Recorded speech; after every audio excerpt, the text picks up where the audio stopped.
Another difference is that we have the cosmos, a kind of unity, where all the diversity and all the complexity of the cosmos is part of a single unity. And I call this integral unity. Integral unity means that you have the Nirgun Brahm, you have the Sagun Brahm, you have the Nirakar and the Sakar, you have the oneness, and you have all the forms, and they are all inseparable. It is not like there is separate realm and there is separate realm. Whereas in the biblical tradition you have God separate from souls. Even in heaven, the soul lives in God's house as a guest, but it is not oneness. It is not oneness in the sense of that being same. You live in the house owned by a host. That's heaven. But that separation is still there. And the separation of God and soul and the cosmos. The cosmos is created out of, matter, which is separate. So that matter is shaped.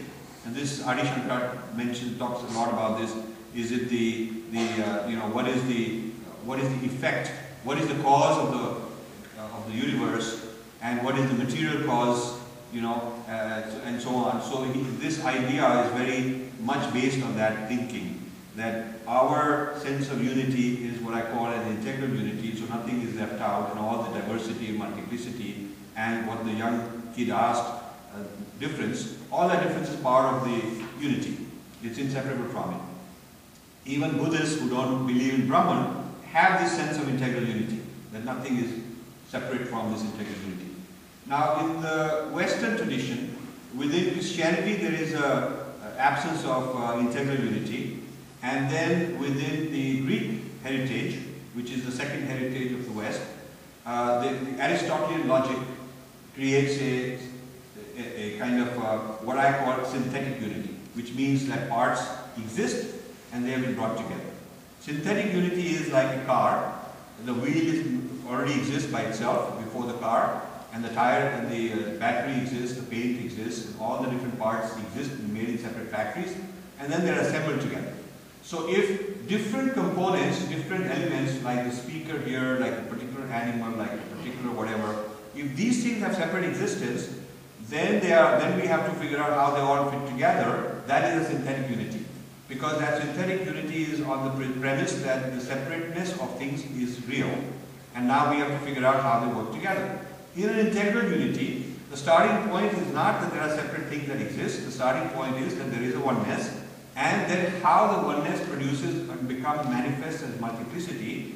Then therefore the question of oneness, how they are stuck together, doesn't arise, because they are one beginning. That oneness can never be compromised. Oneness can never fall apart. In a synthetic unity, you always have to keep that oneness unity together. Sometimes by force. Sometimes you artificially kind of argue and reason that they have to stay together, because there's always a fear that they may fall apart.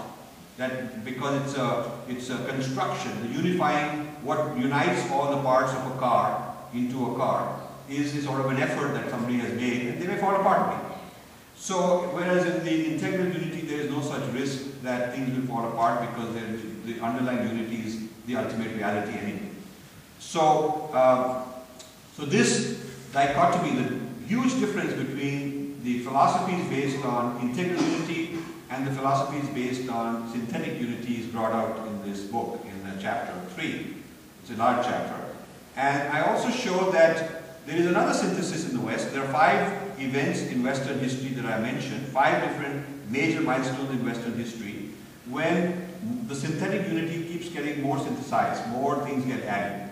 So the biblical sense of unity then has the Greek thought brought in to add philosophy and theology. And so this biblical, what is called the Hebraic tradition, the Hebraic tradition is the biblical tradition, and the Hellenistic tradition, which is the Greek tradition, are brought together and merged into a synthetic unity in the West.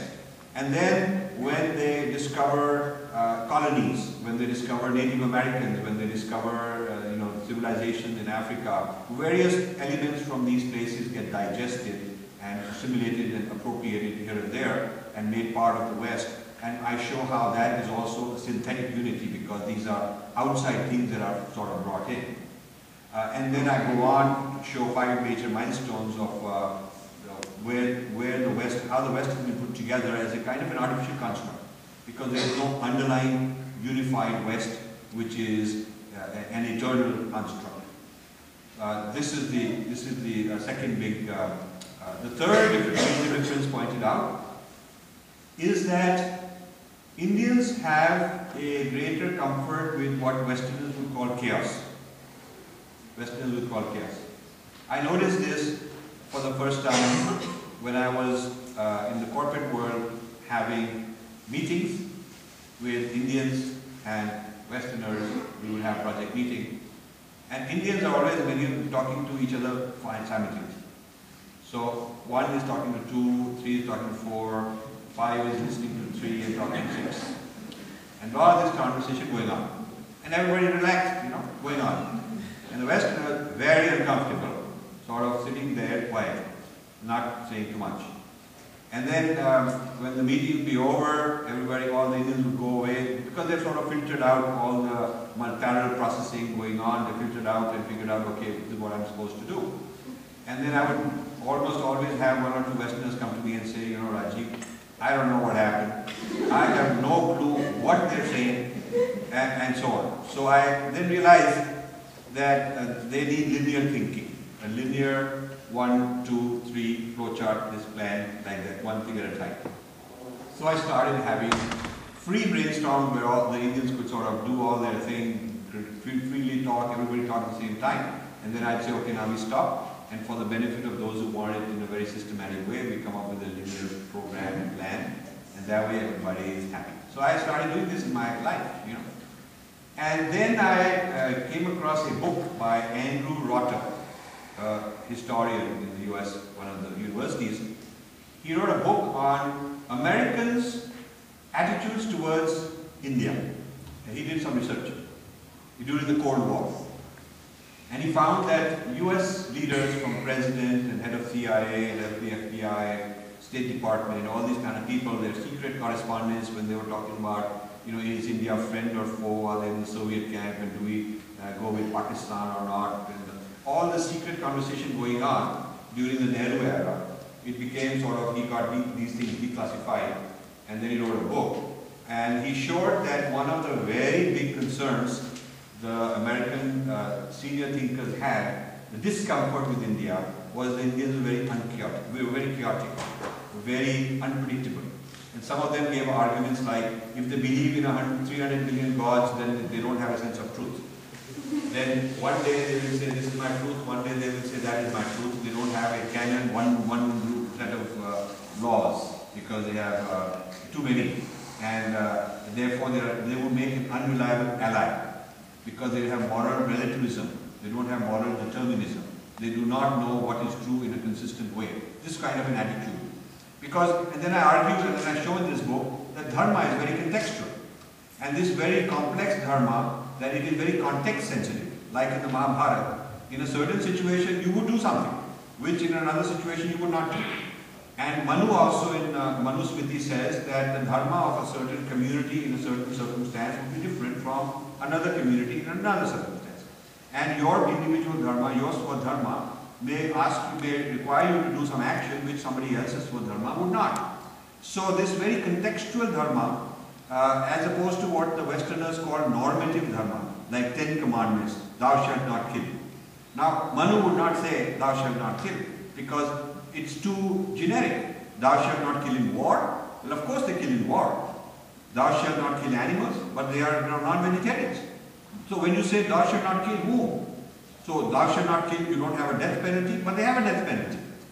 Thou shalt not kill bacteria, then you should remove antibiotics. Thou shalt not kill plants, well then you can't eat anything. So thou shalt not kill is too context-free, context-independent. Whereas the whole Manusmriti and the whole Dharma is very contextual, full of nuance. Now, this very complex way of life has been seen by the simpler Western mind. Western mind has less complexity. It has been seen by them as chaotic. And when the British were ruling, the East India Company wanted to find out what is the Hindu law under which we can rule. Because they had the biblical law, and they had their own law. So they said we should rule Indians with Hindu law. So in the 1700s, they got a panel of Pandits to come up with a standard compilation of Hindu law. So these Pandits compiled many Dharma Shastras, and different Pandits came up with, okay, this Dharma Shastra says you do this, another one said, but this Dharma Shastra says you do that. And they disbanded it, the British disbanded this, because they figured that these Pandits must be lying. And in fact, they said that these Pandits are not capable of telling the truth because they say different things and they contradict each other. So this is full of contradictions, it's chaotic. That was the conclusion. And then Sir William Jones, got a second panel of Pandits, and this time they were asked to produce one set of laws. So these Pandits produced one kind of something that the Westerners would consider to be very orderly and legal and systematic and absolute laws. And it was published in England. It was originally called The Laws of the Gentoos. Gentoos meaning Gentile. The Laws of the Gentoos was the first title of this book, published in the late 1700s. And then they later felt that's a bit insulting, and they changed, in the next issue, they changed the title to The Laws of the Hindus. So this is how these very normative laws of the Hindus were created. But until this happened, there had never been one Hindu law in history, because every king would have a certain set of dharmic principles, which another king may have a different set of dharmic principles. And also the adjudication, it said, Manu says that the adjudication of disputes should keep in mind the dharma of a particular jati and a particular place and a particular set of circumstances, and it is not an absolute thing. So this is why the book, The Difficulty of Being Good, which came out, Guru Charan Das wrote, which argues how Mahabharata, sometimes they say you should do this and sometimes you should do that. And it's a difficulty of being good because the complexity of dharma is like that. So that's how it is. So this idea of Western discomfort with Indian chaos became crystallized when I was at Kumbh Mela. I was at Kumbh Mela and everything is happening. I was having a good time. I was invited guest of Swami Abdeshanand Giri. He is the head of the Juna Akhada, and all the sadhus, Naga sadhus, they're all part of the Juna Akhada, and tens of thousands, lakhs of these sadhus were there. So I was his guest and I went with him and bathed with the Naga sadhus. I mean, I had a real good time. So when the trip was over and my taxi was waiting, bags packed, sitting in the taxi, so I went to do pranam to my host, thank him. There was an American TV crew interview from ABC, Sunday morning show. There's a show on Sunday called Sunday Morning. And so this crew was interviewing him, and they had been there for a month interviewing people on Kumbh Mela. So Swamiji says, there is this guy Rajiv, he's from US, you should interview him also, see what he has to say, maybe he'll say something different. So these guys said, will you wait for 5 minutes? We'd like to ask you some questions. I said, sure. And this 5-minute interview turned out to be 3 hours because of what I said. And here's what happened. The guy on the camera says, we've been here a month, we've talked to hundreds of people, and we're always asking the same question, and we're not very clear on what the answer is. So we want to ask you also the same question. And the question is, when we go back to the US and we have to do this documentary on Kumbh Mela, how do we explain to them the meaning of all this chaos? That was his question. So I said, you see, the chaos is not out there, the chaos is inside you. Because your cognitive system, which is rule-based, simplicity, a few parameters, a certain level of complexity you can handle, is experiencing cognitive overload. So your system crashes. Your system crashes because there's far too much coming and it doesn't fit your template. Your template just cannot handle all this. And so what you are experiencing is inside you. The chaos is inside you. That experience of being overwhelmed by complexity that is way beyond what you can handle, that feeling is what you're calling chaos out there, but it is not out there. And I said, if you go, for example, you just look at that guy, he's walking around, he's not very feeling chaotic, he's just walking around. And this guy is eating something, and that guy is taking a bath, and this guy is chatting with that guy.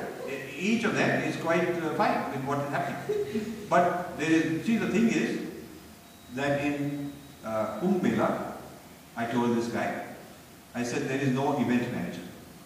There is no itinerary. There's nobody who sent out 50 million invites. They didn't go to a website and register to come. They've been doing this for thousands of years. They just have astrological calculations and they figure out, okay, I'm going to go, take my family, I'm going to go there. They go there. And that's it. And this way a lot of people come and so I explained to him that Indian culture, if you try to look at it through the eyes of Western culture, it will look chaotic.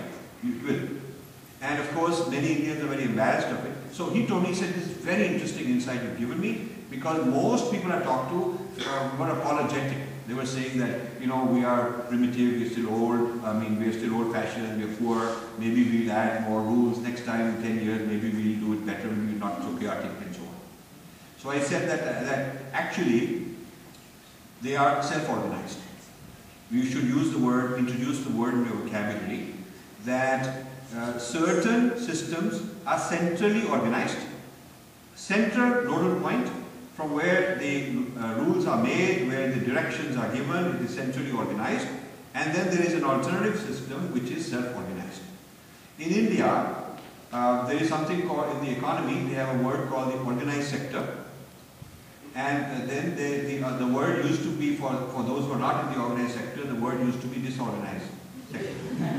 But then people protested, so they called it unorganized sector. Now I propose it should be called self-organized, because these communities are self-organized. I lived in Nagapattinam when there was tsunami and we did a youth hospital project, so I lived there for several months, and I found that they are pretty organized on their own, in their own way. They're organized as a very tiny group, as a tiny decentralized system. So if you look at the organic world, plants are like that. You look at every cell is sort of self-organized. It's not waiting for orders from some central CPU to tell you do this and do that. Its own functioning is organized, and then it's a bottom-up. These little cells are built into bigger ones and leaves, and then the whole tree, and then the whole forest. It's all very decentralized, organized. And this goes back to that kid's question about the nature of difference. The nature of difference is so profound in our civilization, because Brahman is involuted. That word was developed by Swami Vivekananda to say that evolution happens later. Evolution is possible because Brahman is involuted into matter. Because Brahman is involuted, means entered into matter. Therefore, the intelligence is decentralized, it's everywhere. So we do not have a need for some human being to sit down in a central place and, like a Vatican, like a church authority or an empire or something, and make rules and enforce them on everybody. Because the cosmos is decentralized with its own intelligence, since Brahman is involuted everywhere. Even every electron has Brahman involuted. And therefore, evolution is a natural outcome of the intelligence being there already. And this was Swami Vivekananda's, I think, one of the most profound contributions at a time when the Darwin's evolution theory had come out, and there was a war between science and religion in the West. The religion people saying that this evolution is very mechanical, it does not need God, and the scientific people saying yes, God would not have created the world. And that's when Vivekananda said that you can actually have both, because God involutes in matter, and therefore matter then evolves. And this idea of involution followed by evolution was picked up by Sri Aurobindo into a huge thesis of his. So this is the 150th anniversary year of Swami Vivekananda, and I was invited to Belur Mutt to meet the General Secretary and various people at the head of the Chinmaya Mission, and they asked me to write an article on this point in their anniversary book, 150th anniversary book. I was invited to write an article which actually is due in 15 days. I haven't started writing it, but the article I'm writing is on Swami Vivekananda's huge contribution to the idea of involution resulting in evolution. Now, if you have that kind of a worldview, then this is not chaos. It is the divine play. And those who come from a view of a simple universe, simple cosmology, simple laws, centrally managed, they cannot handle so much complexity, and for them difference is a problem, and they come up with words like chaos. Do you know in Sanskrit, and I've asked this to many Sanskrit scholars, I couldn't find a word for chaos. It means that idea, that experience is not there. It is not the same as pralay. I mean, there's many words that capture one aspect of its meaning. But what the Westerners call chaos, with a lot of fear in it and kind of evil in it, is that same word is not there.